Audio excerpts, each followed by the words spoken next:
Hello, I'm going to be explaining my process for how I made this painting of these two red cardinals.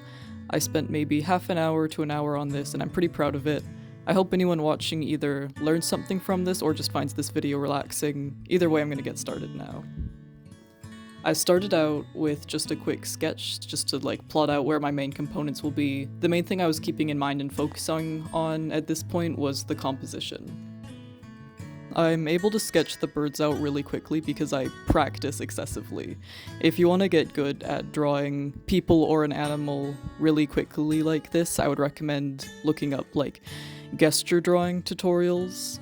I'm also able to keep it fast by focusing on simple shapes. The main body is a circle, the head is a circle, the wings are like an oval, and then the rest is just kind of connecting everything together.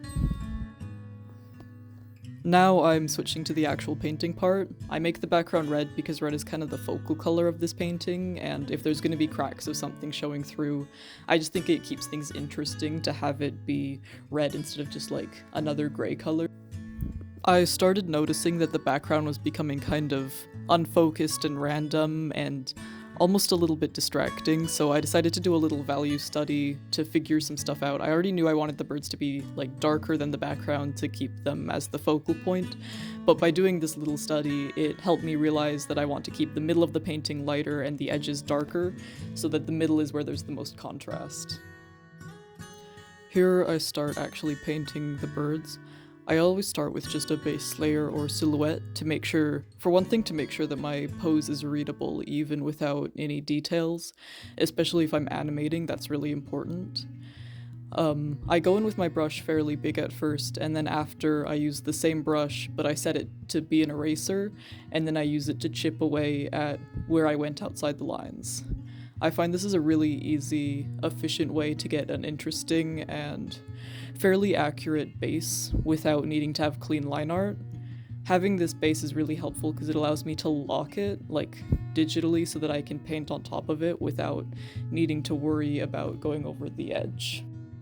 When painting a character, I usually start with whatever color is closest to the base layer, and then I'll sort of slowly build up to the more extreme colors, or by extreme I just mean darker or lighter, I guess.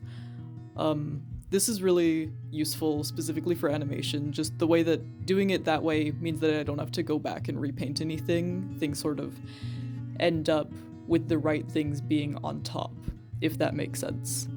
I also tend to use really saturated colors. I used to use more dull, the real world, obviously, they wouldn't be neon red with pink shadows, but I've gotten to a point where I can improvise, I don't need to copy exactly. I know, I can figure out what'll still look good, even if it's not copying the picture.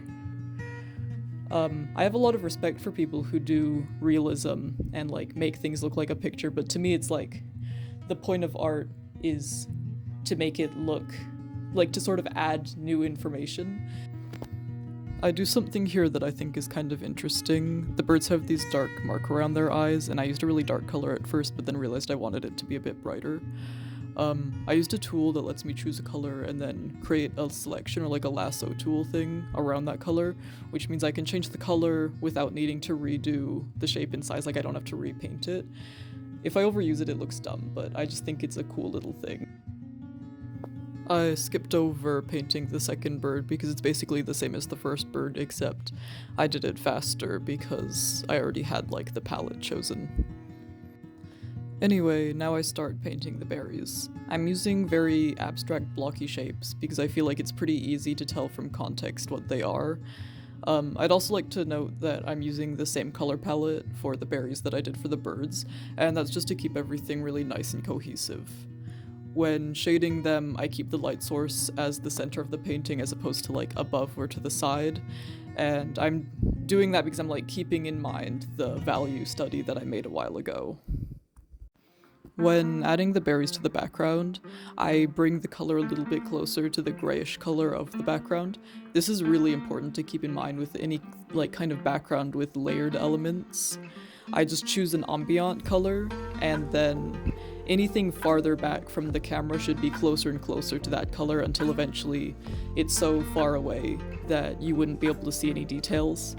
Using this trick is how you avoid, like, when you're painting a forest and it just feels like there's infinite tiny little trees in the background, making everything feel really overly detailed and like there's too much contrast.